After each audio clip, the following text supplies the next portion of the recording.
श्री दुर्गा देव्ये नमः। श्रीमद्देवी भागवत महापुराण सप्तम स्कंध अध्याय 13। त्रिशंकु पर विश्वामित्र की कृपा। विश्वामित्र के तपोबल से त्रिशंकु का संदेह स्वर्गगमन। हरिश्चंद्र की कथा। राजा जन्मेजय ने पूछा, मुने, राजा की आज्ञा से मंत्रियों ने हरिश्चंद्र का राज्य पर अभिषेक करा दिया। तदंतर राजा त्रिशंकु की उस चंडाल देह से मुक्ति कैसे हुई?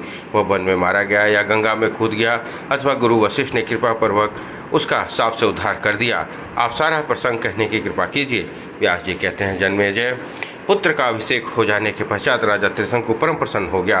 कल्याण स्वरूप जगदम्बा का ध्यान करते हुए अपनी आयु बिताने लगा। इस प्रकार कुछ समय बीत जाने पर विश्वामित्र मुनि तपस्या से छुटकारा पाकर सावधान हो पुत्रों और स्त्रियों को देखने के विचार से वहाँ पधारे। आकर देखा कि मेरा परिवार सुख के समय व्यतीत कर रहा है, अतः उनके मन में बड़ी प्रसन्नता प्राप्त हुई। उन परम बुद्धिमान विश्वामित्र ने स्वागत करने के लिए सामने आई हुई पत्नी से पूछा, सुलोचने, देश में घोर अकाल पड़ गया था, उस अवसर पर तुमने अपने बुरे दिन कैसे बिताए? अन्न के अभाव में इन तुम्हारे बालकों का पालन किसने किया? यह बताने की कृपा करो। सुंदरी, मैं तपस्या में बिल्कुल संलग्न हो गया था, अतः नहीं आ सका। शोभने, कांते, मेरे पास में द्रव्य न रहने के कारण उस समय तुम कर ही क्या सकती थी? व्यास जी कहते हैं, राजन अपने पतिदेव विश्वामित्र की बात सुनकर मधुर भाषण करने वाली उस स्त्री ने उनसे कहा, मुनिवर, आपके चले जाने पर घोर अकाल में मैंने जिस प्रकार परम दुखदायी जीवन व्यतीत किया है वह सुनिए। अपने सभी बच्चे अन्न के लिए अत्यंत दुखी थे।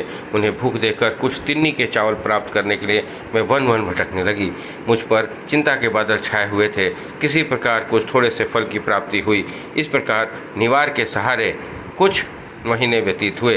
प्रियवर, निवार समाप्त हो जाने पर मेरा मन चिंता से घिर गया। जंगल में उस घोर अकाल में के समय न अब कहीं निवार था, न भिक्षा ही मिलने की आशा थी।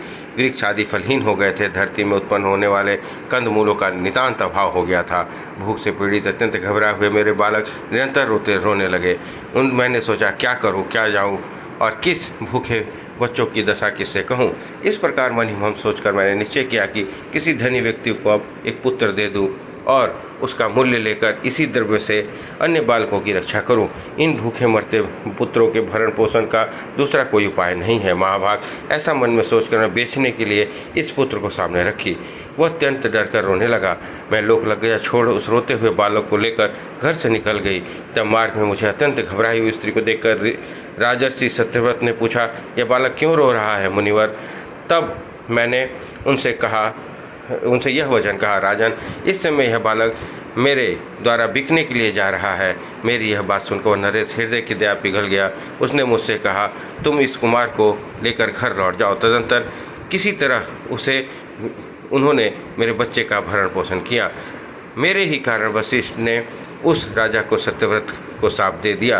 कुपित हुए उन महात्मा राजा सत्यव्रत का नाम त्रिशंकु रख दिया और उन्हें चंडाल हो जाने का शाप भी दे दिया। कौशिक, उन राजकुमार से दुखी होने से मैं भी बहुत दुखी हूँ, क्योंकि मेरे ही निमित्त उन नरेश को चंडाल हो जाना पड़ा है। अतएव अब तपस्या और बल के सहारे किसी भी उपाय से उन राजा की रक्षा करना आपका परम कर्तव्य है।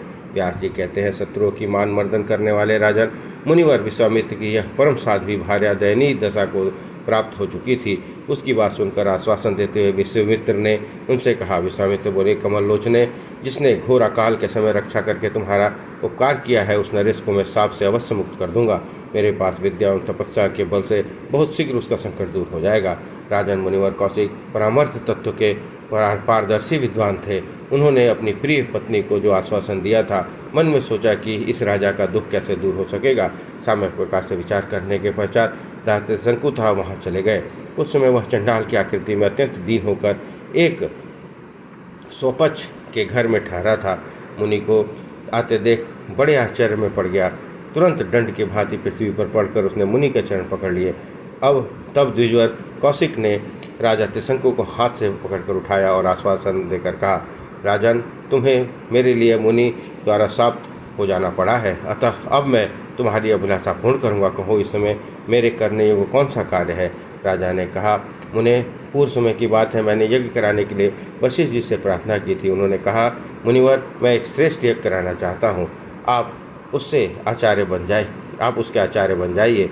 विपेंद्र, आप ऐसा यज्ञ करवाइए जिससे प्रभाव से मैं स्वर्ग में जा सकूं। सुख के परमाश्रय इंद्रलोक में इसी शरीर से जाने का आग्रह किया था। तब वशिष्ठ जी ने कुपित होकर मुझे कहा था, अरे तो चंडाल मूर्ख, अरे प्रचंड मूर्ख, तू इस मानव शरीर से स्वर्ग का स्थान कैसे पा सकता है। परम पवित्र मुने, मैंने स्वर्ग के लोक में आकर पुनः उन महाभाग से कहा, जब मैं किसी दूसरे आचार्य को बनाकर अपना उत्तम यज्ञ संपन्न करा लूँगा। ऐसी स्थिति में उन्होंने मुझे शाप दे दिया, मूर्ख, तू चंडाल हो जा। मुनिवर, उस प्रकार शाप लगने का समस्त कारण मैं कह चुका हूँ। आप मेरे दुख का अंत करने में परम समर्थ हैं। राजन, तदंतर आरंभ से अंत तक दुख की सारी बातें सुनकर राजा त्रिशंकु चुप हो गए। विश्वामित्र मुनि ने भी उसके शाप को मिटाने का उपाय सोचने लगे। व्यास जी कहते हैं, महान तपस्वी गाधी नंदन विश्वामित्र ने मन में कर्तव्य के विषय पर विचार करके यज्ञ की सामग्रियाँ जुटाई और मुनि को आने का निमंत्रण भेज दिया। निमंत्रित मुनिगण यज्ञ का अभिप्राय समझकर आने से अस्वीकार कर दिए। वशिष्ठ जी ने उन सबको मना कर भी दिया था। यह बात जानकर विश्वामित्र जी उदास हो गए, उनके दुख की सीमा न रही। तब वे जहाँ राजा त्रिशंकु रहता था वहाँ चले गए। जाकर उन्होंने त्रिशंकु से कहा, राजेंद्र, वशिष्ठ ने सभी ब्राह्मणों को मना कर दिया है, अतः यज्ञ में कोई भी ब्राह्मण सम्मिलित न हो सका। महाराज, अब तुम मेरी तपस्या का प्रभाव देखो, जिसके बल पर मैं तुम्हें स्वर्ग भेज रहा हूँ। क्योंकि तुम्हारा मनोरथ जो मुझे पूर्ण करना ही है, यूँ कहकर मुनिश्रेष्ठ कौशिक ने हाथ में जल लिया और गायत्री जप का उपार्जन अपना सारा पुण्य संकल्प के द्वारा राजा को सौंप दिया। पुण्य प्रणाम करने के बाद राजा त्रिशंकु से कह, राजश्रेय, अब तुम सावधान होकर स्वेच्छापूर्वक स्वर्ग में जा सकते हो। राजेंद्र, बहुत दिनों तक परिश्रम से मुझे यह पुण्य प्राप्त हुआ था। तुम बड़ी प्रसन्नता के साथ इस पुण्य के बल से इंद्रलोक पधारो, वहाँ भी तुम्हारा कल्याण हो। व्यास जी कहते हैं, जन्मेजय ब्राह्मण श्रेष्ठ विश्वामित्र के यूँ कहने पर उनकी तपस्या का पूर्ण प्रभाव उसी क्षण वेगपूर्वक त्रिशंकु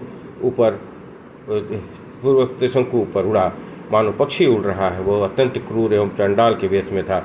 जब आकाश मार्ग से उड़कर इंद्रलोक में जा पहुंचा, तब उसे देखकर देवताओं ने इंद्र ने कहा, प्रभो, देवतागण अनुकरण करके वायु के समान तीव्र गति से आकाश में उड़ता हुआ यह कौन आ रहा है। स्वपच की आकृति वाला यह व्यक्ति देखने में बड़ा ही भयंकर है। इंद्र झट उठे और उस नीच पुरुष पर अपनी दृष्टि पड़ गई।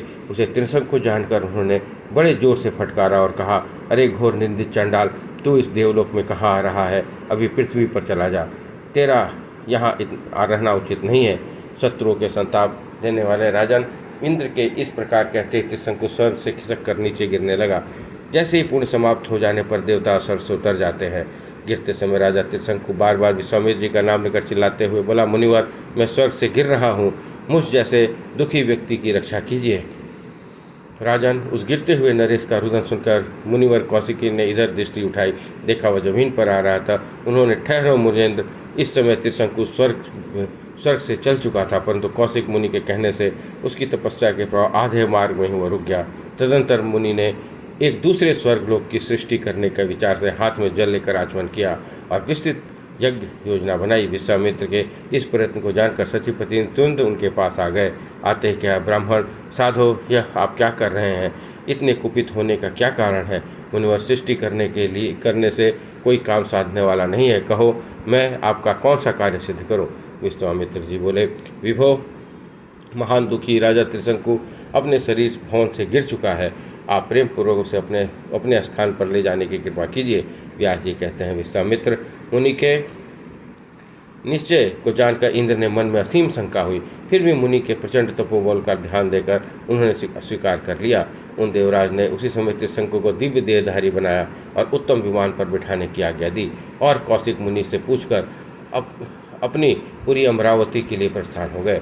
त्रिशंकु सहित उन्होंने स्वर्ग पधार कर जाने पर विश्वामित्र परम सुखी होकर अपने आसन पर विराजमान हो गए।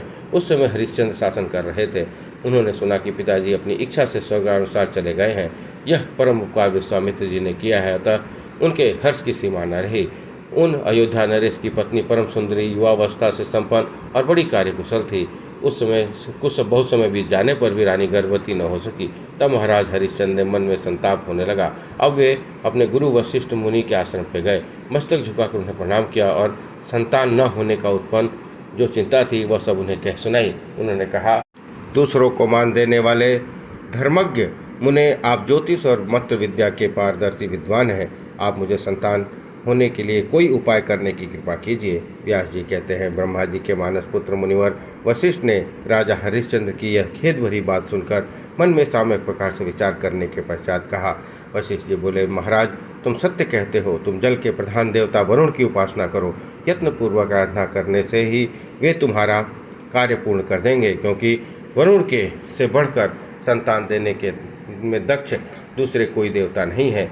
धर्म में आस्था रखने वाले राजेंद्र, तुम उनकी आराधना करो, कार्य अवश्य सिद्ध हो जाएगा। मनुष्य को चाहिए प्रारब्ध और पुरुषार्थ दोनों को मान्यता दे। भला बिना उद्यम किए कार्य कैसे सिद्ध हो सकता है? सतत तत्वदर्शी मनुष्य को न्यायपूर्वक उद्यम करना चाहिए। प्रयत्न करने पर कार्य में सफलता मिल सकती है, इसमें कोई अन्यथा विचार नहीं है। राजन, अमित तेजस्वी गुरुदेव वशिष्ठ की यह बात सुनकर राजा हरिश्चंद्र ने तप करने का निश्चय करके मुनि को प्रणाम किया और वहाँ से यात्रा कर दी। गंगा के तट पर एक परम पवित्र स्थान था, वहीं पद्मासन लगाकर वो बैठ गए। चित्त में वरुण देव का ध्यान करते हुए उन्होंने कठिन तपस्या आरंभ कर दी। महाराज, इस प्रकार तप के संलग्न हरिश्चंद्र पर खिले हुए कमल के समान प्रसन्न मुख वाले वरुण देव ने कृपा कर दी। वे सामने प्रकट हो गए और उन नरेश से बोले, धर्मज्ञ वर मांगो, मैं तुम्हारी तपस्या से प्रसन्न हूँ। राजा हरिश्चंद्र ने कहा, मुझे कोई संतान नहीं है, आप सुखदायी पुत्र देने की कृपा कीजिए। तीनों ऋणों से मुक्त होने के लिए मैंने यह उद्यम किया है। तदनंतर वरुण देव ने कृपा कर उन्हें पुत्र प्रदान किया। इसके बाद राजा हरिश्चंद्र के जीवन संबंधी और भी कई बातें व्यास जी ने सुनाई। इस प्रकार श्रीमद् देवी भागवत महापुराण सप्तम स्कंद अध्याय 13 से 17 संपन्न हुआ। बोलिए दुर्गा महारानी की जय।